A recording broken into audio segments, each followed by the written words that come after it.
Welcome to Europe-American Aviation. I have the big pleasure today of asking a few questions to a newly minted multi-engine pilot, and that's a famous TV host in the United Kingdom, Carol Vorderman. Hello. Very Carol, happy to be here. You just passed your multi-engine check, Yes, right? yesterday I got my Congratulations. multi-engine add-on to my instrument rating. So I am now a multi-engine instrument rated pilot, yes. Quite a big deal. Yeah, it is for me. Why would you do that? Why do you want to fly multi-engine? Because I have a multi-engine, I have a DA40 back at home, and I just want to fly her. Fly her. And I've heard a rumor that plane has a name. yes, my plane, why I does got your a plane brand have a new, name? she's a Dash 6, and I got a brand new from Austria last year.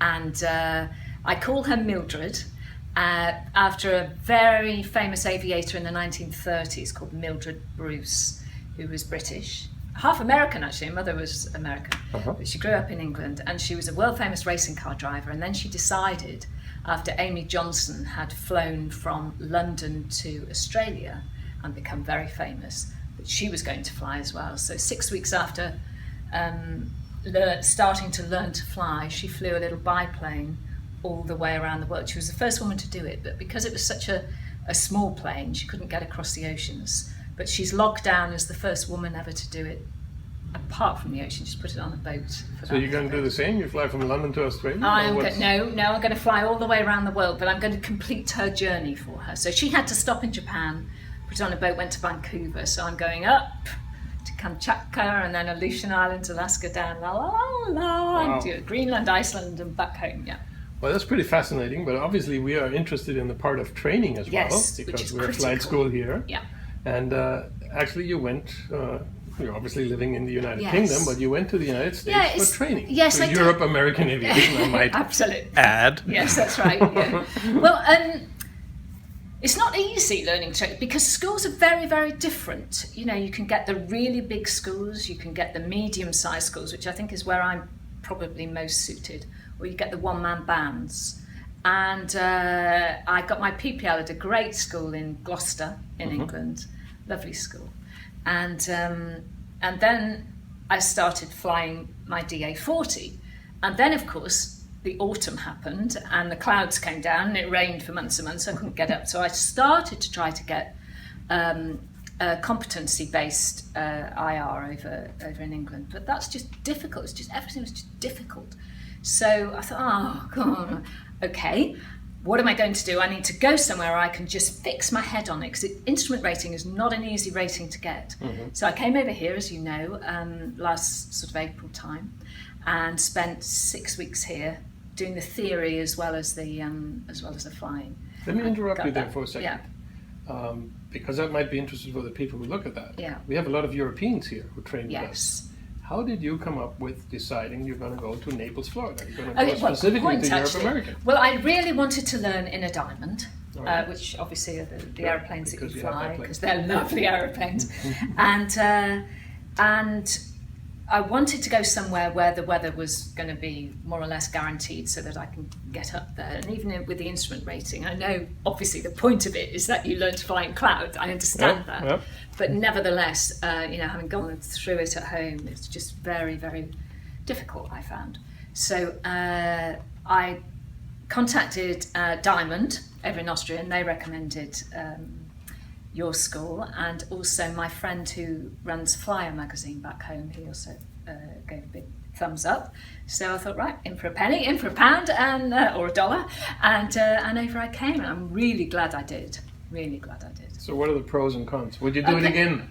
Yes, mean, I that's would, great absolutely. testimonial. I Thank think you what very I much. would have done was I would have done my instrument rating, gone home for a month, come back and done my multi. So I made the mistake after my instrument rating. I swapped planes to a DA42, thinking, oh, well, I'll get my multi with an FAA examiner in Europe. Well, there's only one FAA examiner in Europe. And I tried 3 times, and the cloud base came down, and and then he's booked out. And lovely guy.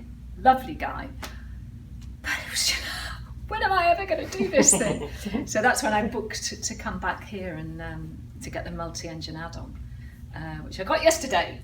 So now I can't stop jumping up and down with excitement because when I go home, it'll be the first time, realistically, that I've been able to fly my own plane by myself without an instructor by my side for over a year, you know, because now I can fly in cloud because there's a lot of cloud around when I get home, and I can fly and see all my buddies. I can fly into, you know, Air Force bases and all sorts of different things, all the things I've wanted to do and haven't been able to do. So it's like a whole weight has been lifted off my shoulders, like the clouds have gone back, you know, and I can get up there. It's fantastic. Well, it's easy to see how excited you are. I Congratulations again. Yeah.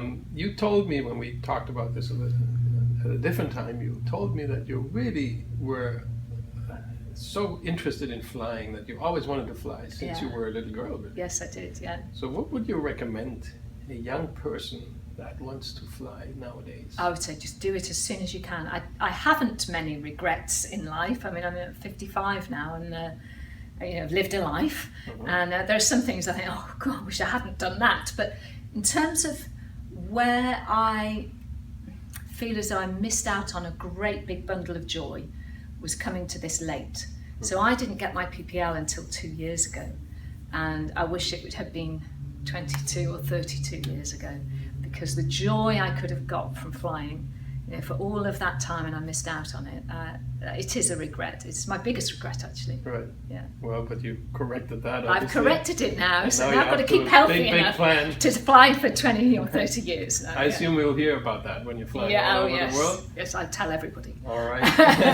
Yes, the news will probably tell other people. And, and the TV will be there. Yes, we're doing a TV series about it in the UK, and so I take off in July and we'll land sometime in September, and I'll hopefully, if I'm all safe and sound, be the 9th woman ever to fly solo around the world.